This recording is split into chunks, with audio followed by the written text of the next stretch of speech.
kepada pemerintah daerah, Pak Bupati, itu kita minta untuk sudah mulai mengambil langkah antisipatif terhadap potensi gagal panen yang akan dialami oleh masyarakat Kabupaten Lembata. Saya mengharapkan data dukung untuk potensi gagal panen yang dikerjakan oleh teman-teman Dinas Pertanian itu dimasukkan secepatnya. Mitra saya di Komisi 2 Badan Penanggulangan Bencana Daerah itu tinggal menunggu satu data itu, data jumlah KK yang berpotensi mengalami gagal panen. Itu kan sudah bisa diambil oleh PPL-PPL di desa dengan teknis yang dilakukan oleh teman-teman Dinas Pertanian. Kok sampai saat ini belum ada? Sebentar Badan Anggaran sudah mulai membahas, memutuskan bagaimana mendatangkan beras dari luar Pulau Lembata. Sebentar lagi kita akan tutup, kita close ini Bulog ini, Dolok ini. Kita close, tidak ada lagi pelayanan di sini.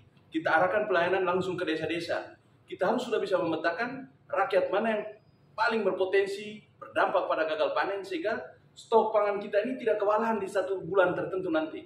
Itu harus sudah ada langkah antisipatif dari pemerintah. Kalau data itu tidak cepat diambil, data itu dibiarkan tidak cepat diambil data primernya, nanti pemerintah mau ambil langkah berdasarkan data, itu kewalahan. Pernyataan bencana hanya bisa keluar untuk penanggulangan potensi gagal panen dan potensi kekurangan pangan ini hanya kalau Dinas Pertanian menyiapkan data-data pendukung terkait dengan potensi-potensi gagal panen masyarakat yang ada di desa-desa. Tidak bisa tinggal diam. Ini urus apa saja Dinas Pertanian sampai lama begini? Pak Bupati menunggu data dari Dinas Pertanian untuk mengeluarkan pernyataan gagal panen. Ya. Sekalipun data itu belum dikirim oleh Dinas Pertanian ke Bupati, tetapi saat ini Dinas Pertanian sudah membeli beras Bulog sebanyak 60 ton. Saya harapkan dia harus cepat, Dinas Pertanian itu harus cepat mensuplai data masyarakat jumlah KK kita yang gagal panen itu. Bukan dia lebih dahulu membeli beras, menggunakan DAU untuk membeli beras. Justru uang yang ada itu dia percepat data primer yang harus dia perkuat dengan DAU yang ada. Ambil langkah itu untuk kita bisa lihat masyarakat di desa mana yang nanti akan kesulitan paling besar. Kan itu yang harus kita ketahui dari sekarang.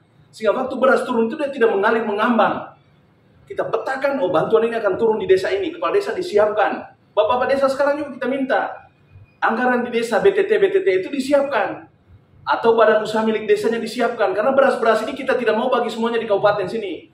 Berapa uang masyarakat yang dikorbankan untuk transportasi datang timbang beras, beli beras di Bulog. Dia harus standby di sana. Kita akan perintahkan untuk pemerintah melakukan pelayanan beras Bulog ini terjadi di desa-desa. Kendaraan-kendaraan untuk mendistribusikan beras kita siap transportasi untuk disubsidi. Negara siap untuk itu. Jadi beras sudah ada standby, kita akan dapat lagi 1000 ton. Kita dapat lagi pasokan dari Bulog lagi. Jadi kita punya stok beras cukup. Sekarang bagaimana beras yang masuk di Bulog ini itu berada di desa supaya masyarakat yang ekonomi paling rendah sekali untuk transportasi datang ke kota jadi tidak bisa, itu dia dilayani di desanya. Itu yang kita tekankan. Jadi desa-desa sekarang siapkan uang cadangan. Kan tidak rugi Bapak desa ini. Dia keluarkan uang hari ini, dia umumkan tadi malam, dia keluarkan uang untuk beli beras cash and carry dari Bulog. Duitnya langsung kembali besoknya. Setelah jual beras kan beras dijual cash dari masyarakat dengan tambahan uang transportasi. Jadi mungkin di sini lepas dengan 9.000, di desa bisa dengan 10.000. Harganya kan sudah ditentukan, tidak boleh sampai dengan 12.000. Dan kesempatan bagus ini saya sampaikan kepada masyarakat yang menemukan ada pihak yang menjual beras Bulog di atas harga yang sudah ditentukan, di 11.000 ke atas, itu segera lapor ke kita, ada Facebook, disampaikan, supaya kita dengan Bulog sidak, cabut izinnya ini.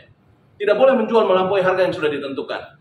Tertinggi itu jual 11.000, tidak boleh sampai 12.000. Dan itu beras-beras premium.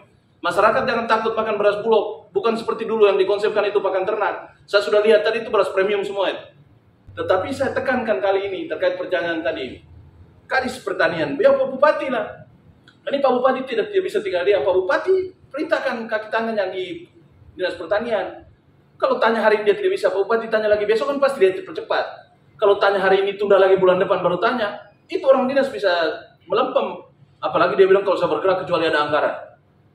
Itu tidak bisa. Jadi Pak Bupati kita minta pertegas ini Pak Bupati, tidak bisa diam.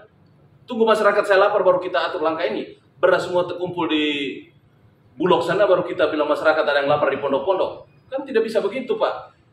Itu yang saya tekankan untuk kali ini. Jadi Dinas Pertanian saya minta untuk percepat data primer terkait potensi gagal panen yang paling besar di masyarakat kita. Kerjasama dengan desa-desa kan bahas. Itu saja. Ya. Berapa anggaran yang dikeluarkan pemerintah untuk membeli beras dari berapa jumlah? Kita minta badan anggaran sudah minta pemerintah secara teknis menghitung sekali makan per hari 0,95 gram itu. Sekali makan per orang, kali 3 kali makan per hari per 1 orang. Lalu diakumulasi sampai ke 1 tahun ini kita datangkan beras. 1 tahun, jika tadi saya dapatkan informasi itu dia 1.000 ton lebih. 1.000 ton ya. 1.000 ton lebih untuk cover kita selama safety kan pengamanan pangan ini selama 1 tahun.